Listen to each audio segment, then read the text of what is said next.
Welcome to another edition of As You Are, the show that believes with resources and information you can meet any challenge. With us today to discuss special education support is Assistant Superintendent for Student Support Services in the Mamaroneck School District, Dr. Anthony T. Minetti, and Amy Lieberman, President-elect of the Mamaroneck Special Education PTA, also known as SEPTA. Thank you both for coming today. I appreciate you coming to the show. Let me start with you, Dr. Minetti. What are the responsibilities of the Superintendent for Support Services? Well, actually, it's an assistant superintendent. Oh, I'm sorry. And that's okay. Dr. Paul Freed is the superintendent. As of a few minutes ago, I think he is still the superintendent. But the assistant superintendent is a brand new position here in Mamaroneck as it relates to student support services. Previously, it was a director of pupil services or special services, and now the assistant superintendent has a broader position here, responsible not only for oversee of special education, but also to oversee speech and language services, the guidance department, social workers, occupational therapists, physical therapists, school psychologists, teacher assistants, and teacher aides, as well as school nurses. Wow, that's a lot of responsibility. It's a big position. Why do you call it support services and not special education? Well, it's a paradigm shift as it relates to supporting all children, not only children that have special needs, but also other children that might be at risk, and then also other children that might have health impairments, and other children that need enrichment also. So the model encompasses a support service model that is also designed as part of early intervention. In other words, not waiting for the child to fail, not waiting for the child to need extra help, but also coming in and supporting the child early on prior to the need for special education services. Okay, I think sometimes people forget that special education also covers children who may live in the school district but may have an illness that requires that they receive education, but they're in a hospital setting. How do you support those families, or students, I should say? Those children are still the responsibility of the school district under mandates of IDEA, the Individuals with Disabilities Education Act. There are federal mandates and there are state mandates. There's many children in the school district. We service 13.4% of the population, which means that it's approximately 658 students that are identified as children with special needs. We have approximately this year 60 children in what are called out-of-district placements. Those might mean private schools, might mean residential settings, and it might mean specialized schools. For example, the Windward School or another school such as Eagle Hill up in Greenwich, Connecticut. Those schools are special education schools, and there's children in those schools that the taxpayers of Mamaroneck support because they need very, very specialized types of programs, whether it be for a learning disability, whether it be for social emotional needs. But those programs are programs that we support those students also because we don't have those programs within the district. Now, was that the need to support students outside of the district? Let me rephrase that. Is it my understanding, or correct me if I'm wrong, there's a new law, a new special education law that said that school districts now are responsible for children, all the children in their school district, where before the school district was responsible for their own kid, their own student, say if they went to another school district for services that weren't available. As of July 1st, 2007, a new law went into effect. And that law stated that it's called the district of location and the district of residency. The district of residency is where the child lives. The district of location is where the child goes to school. So for example, a child from New Rochelle goes to a school here in Mamaroneck, one of the private schools. District of location, New Rochelle. District of residency, New Rochelle. District of location where the child goes to school is Mamaroneck. Mamaroneck is now responsible for that child. So we provide, and Mamaroneck Public Schools provides all those services to that child within the school district if they have a disability. We then bill back New Rochelle. Same thing with New Rochelle. If we have children that are going to school and programs and services in New Rochelle and they're Mamaroneck residents, then New Rochelle is going to bill us for those children and those kinds. So that's a new mandate in New York. It comes with No Child Left Behind mandates also. Thank you, Dr. Minetti. Now, Amy, let's talk about SEPTA. What is the mission of SEPTA? It's a resource for parents, for teachers, for everyone in the community. I brought the mission statement with me, so I think we'll read it later, right? Okay, yes.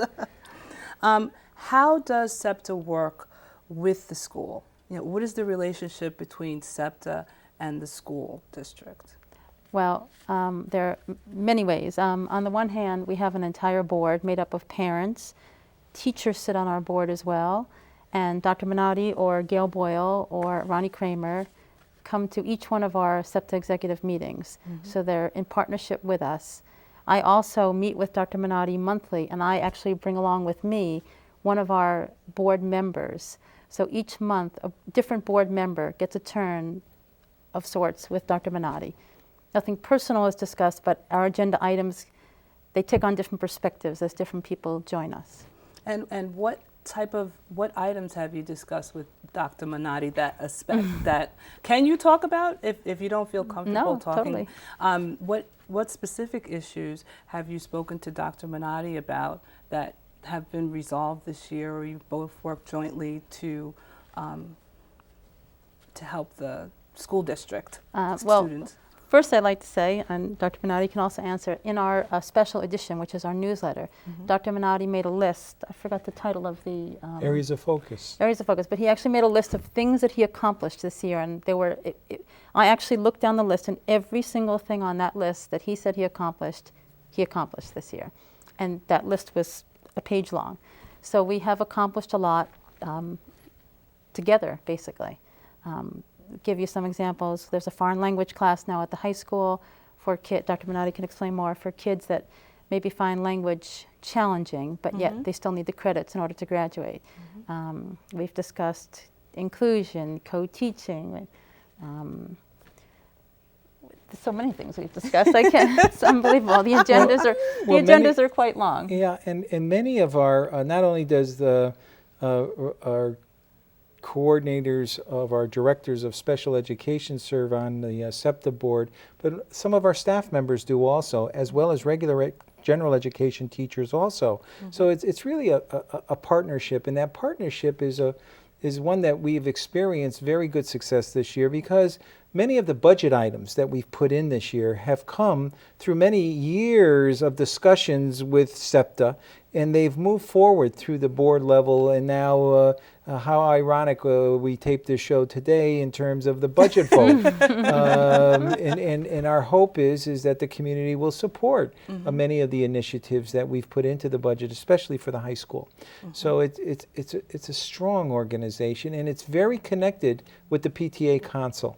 So it really needs to be linked with general education, so that our general education parents understand the needs of the special education children, as well as, because when we integrate special education kids into class, when we integrate parents together and working together, it only unifies, and it provides that opportunities for all kids to benefit, from all parents to benefit. That leads me to my next question, Amy. Why is there a need for a special education PTA when there's already a regular PTA? That's a great question. There are not many, but there are a number of things that come up that only a parent of a special needs child could kind of understand. Just a very, very small example. I sat on one of the PTAs a couple of years ago, just a regular school building PTA, and they were talking about book fairs. It never occurred to anyone on that board, with complete respect, that anyone that would be attending that book fair wasn't able to read.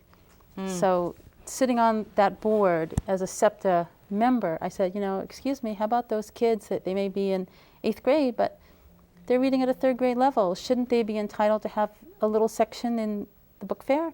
So we bring perspective. I think I never even thought of that myself. As a parent, what usually happens as a parent is you just go and do it yourself.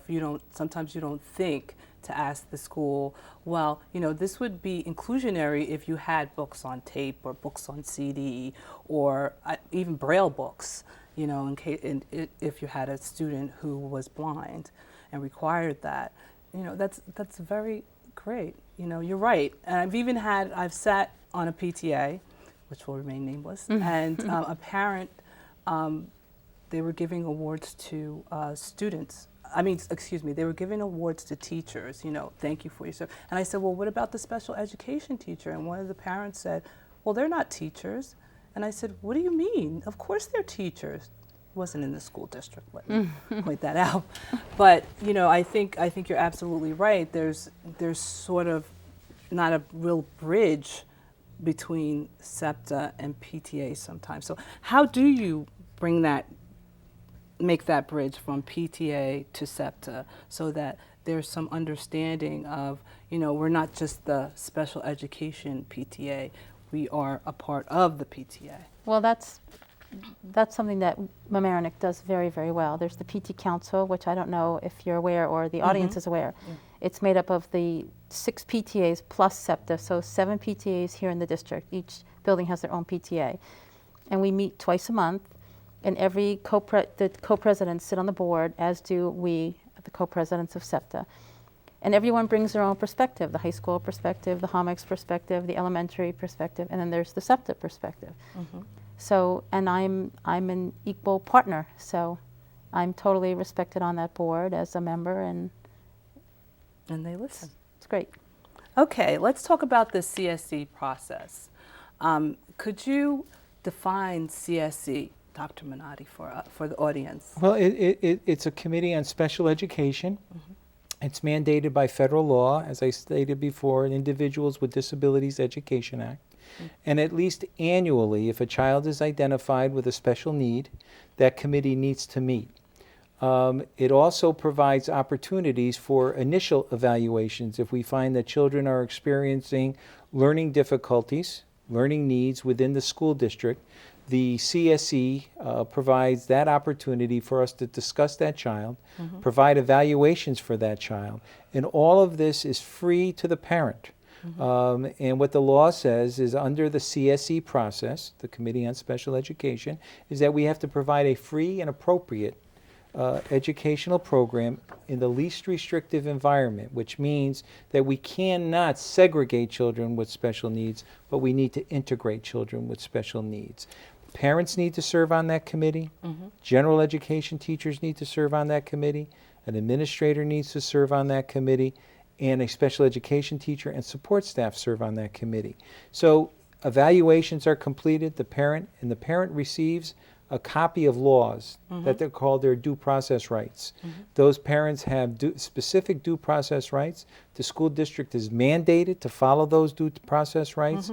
And if we don't follow those due process rights, we are in violation, and the parents have a right to take us to due process to fulfill those obligations. Now, could you define appropriate education? Well, we could sit here all night, and in your eyes, what's appropriate for your child may not be appropriate for the other child. And that's the key word. What is really appropriate for that child? And the appropriateness is, what does that child need to access the curriculum, to meet their potential? What does the child need to access instruction in terms of modifications within that classroom to meet that child's needs? What materials will that child need modified to meet those grade qualifications? So we're always looking to provide ways so that the child is able to access the environment, access curriculum, access instruction. Those might be modifications in how we teach, might be modifications in how we assess, it might be modifications in materials,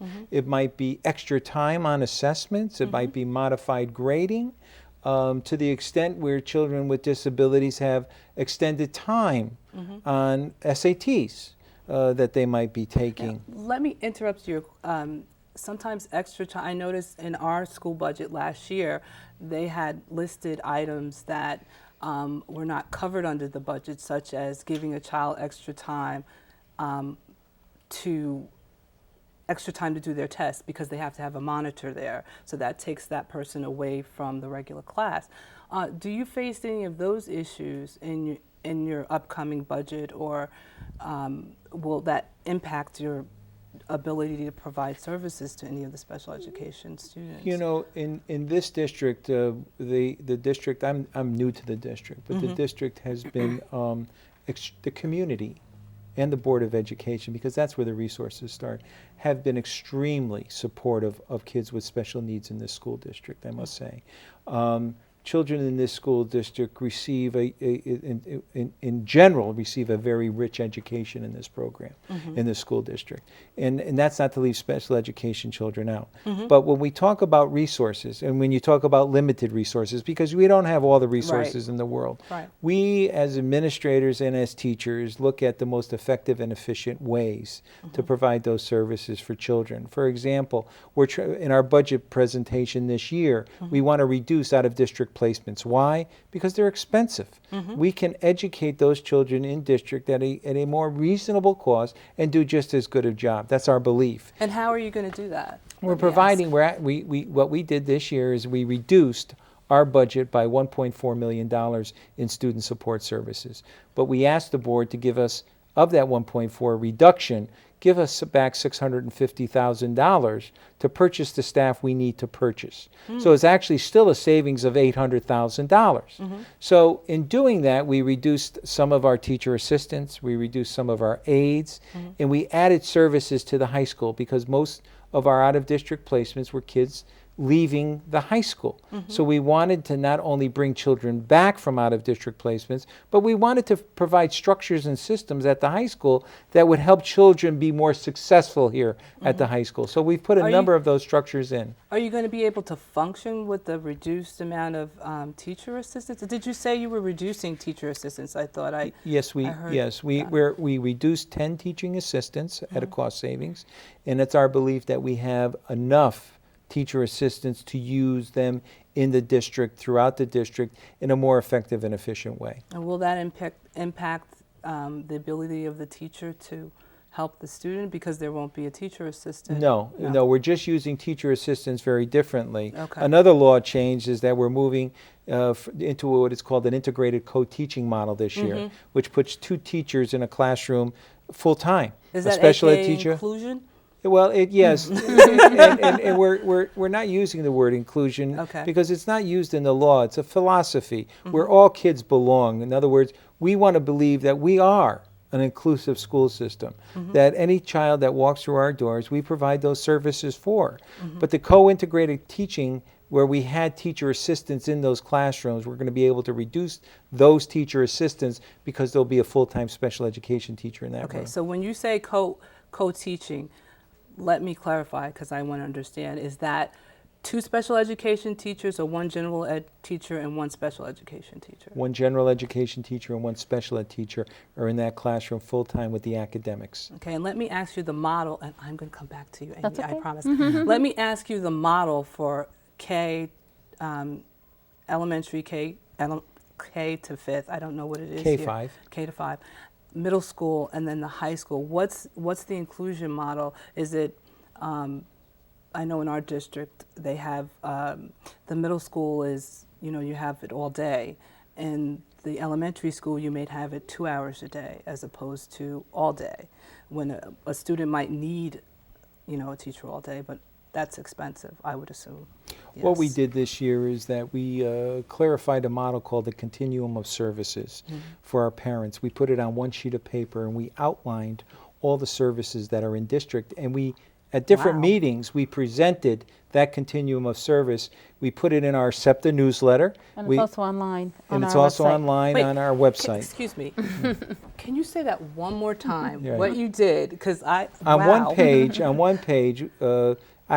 our Gail Boyle, our director of secondary special ed, and Ronnie Kramer, our elementary director of elementary special education, put this all on paper. And we presented it at a SEPTA workshop. We presented it in our newsletter. We put it online so that when parents came in to meetings, we even sent it out as part of a newsletter, but when parents came into meetings this year for their CSE meetings, they understood the services pretty clearly in terms of what's being offered to them, and they understood the language better in terms of different levels of services. So whether it's a specialized class at the bottom of the continuum, or if it's consultation at the top of the continuum. The model is built, the continuum of services is built from a least restrictive amount of service to most restrictive amount of services to an out-of-district placement. So that was all put on one sheet of paper and made very, very clear to parents, because our belief, the administration's belief, and SEPTA's belief is that as well as our parents are educated, as well as our staff is educated, we're going to be as that effective. Okay. Let me ask, okay, now, Amy, it's your turn. What do you provide in the CSE process? And I should stop saying that, Committee for Special Education, because a lot of times parents don't know what is all the acronyms, what is CSE. So what do you provide for the process of CSE? Well, SEPTA helps. We had someone this year, Beth Fine, and we'll have someone next year, Michelle Gavins, that kind of chairs our parent member committee. And basically we help get parent members trained through state ed. It's a 2-hour training course, and they get a certificate. They actually have to register, I think, through the school district, actually. And then, so whenever there's a full CSE meeting or a first time coming to the table, a parent member is organized through the Student Support Services Department, kind of through SEPTA. So just give me the scenario. Oh, we're running out of time. Just give me the scenario of when the parent is first, when the child is first identified. Now, when does SEPTA come in, and how does the parent get that information? Is it an advocate? At a CSE? Or? Yes, at a CSE, I'm sorry. Well, there's a parent member there, and they get this little, what I call pistachio, kind of green card that explains who the parent member is. In other words, someone from SEPTA, someone that's been trained through state ed, and feel free to call, and gives our website, et cetera. And they're welcome to call anyone on our executive committee. Let me ask you both. If there is a parent who, I know we can find a Spanish translator if they don't speak English, and it's required by law that they have someone to speak in their native tongue, but suppose the person speaks Chinese, or I shouldn't say Chinese, Mandarin, excuse me, or they speak, is it Hindi or some other language? How do you provide that parent with a translator? 2 ways we do that. Number one, a parent can bring anybody they want to the meeting. So if they feel more comfortable with a relative that can speak English as well as the dominant language, we encourage that. Number two, it's our responsibility as a Board of Education to provide an interpreter. And we provide those interpreters. There's an agency that we contract with to provide those interpreters when needed. Also, translation of language, letters that go home to parents. It is the law that we have to send home the letter in the parent's dominant language. So there's many mandates that the community doesn't understand that come with this law. And there's not a whole lot of resources that follow it from any government or state agencies. That's usually the way it works. That's right. And much of this falls onto the taxpayer. And what happens is that with all of these mandates and requirements that we have to fulfill, it becomes costly at times. So you have to always find ways of making your programs more effective and efficient, because the next mandate that comes down from the state or from the federal government, you need to be prepared. Let me ask you quickly before the identification of students who have special needs or need a special education. I was listening to the Board of Administrators DVD on special education, and they had a speaker there, Rebecca Court, and she's the Commissioner of Special Ed for the New York State Department of Education. And she said there was a disproportionate amount of minorities in special education, and a lower number of Asian students identified. Are there any fail-safes in place so that when you're identifying a student, I think you talked about this earlier, it's not that you have identified a student that has a special need or is in need of special education versus a student who may just need support, like reading support, and they'll be fine if they get the reading support. So how do you make the identification between both? You're talking about children that may have gaps in learning. Right. Based on a number of needs, whether it's poverty, whether it's language, whether Right. they've been out of school because of transitions Right. and migration kinds of issues. And what we need to do, and we're required to do, there's a part of the law that says response to intervention. Right. We need to exhaust all alternatives prior to moving towards an evaluation in special education. We need to be sure that the reading programs were exhausted and those children are getting extra help through assistive instruction support, AIS, and other kinds of means of reading support that we have in our schools, math tutors in our schools, utilizing all those services, consultation with regular ed and special ed, working with that child, and then move on to the identification. But the commissioner is absolutely correct that there's a high number of, unfortunately, of children in terms of throughout the state of New York that are being over-identified. But it happens in all states. Where I came from, Connecticut, it was also, and so you are now mandated to deal with those kinds of disproportionates as part of a school district. Fortunately, we have not been identified by the state, but there are pockets of high identifications within the community that we are studying. Our whole district went through a special education study review. Yeah, I saw that. And we are now meeting with the parent group as well as teachers to really examine that study and come up with a plan for the future of special education that we'll be presenting to the board early next year. Okay. Now, I forgot about the teachers. What support does SEPTA provide to the teachers, and what support does the school district provide for teachers? In our case, in the case of SEPTA, teachers are more than welcome, encouraged to come to every single one of our programs. They're all free. Everyone is encouraged to attend. The teachers sit on our board, regular general ed teachers, special education teachers. We try to keep them informed through our newsletter, and we can be a resource. I've had a number of teachers email me about things. Dr. As well as Minetti? SEPTA provides mini grants. That's true. That's exactly right. Yeah, Thank you. and also the foundation, the Largemont Mamaroneck Foundation has provided grants for us also, which has been very, very helpful. We have a teacher institute within the school district. What we try to do with Annie Ward, our assistant superintendent for curriculum instruction, is plan together. In other words, we want our regular ed teachers and our special ed teachers on the same page with many, many initiatives as it relates to differentiation, as it relates to the math curriculum. So we implemented a new math curriculum this year called Navigator at the elementary level. Well, our special ed teachers went to that training. We have reading workshops. Our special ed teachers go with regular education teachers to those. Then if there's specialized workshops with study skills strategies that need to be embedded, we invite general education to go with the special ed teachers. So we're trying to create pockets of teams so that we have internal trainers. Do you provide specific workshops on, say, how to work with a child with autism, or how to work with a child who may have dyslexia or, processing issues?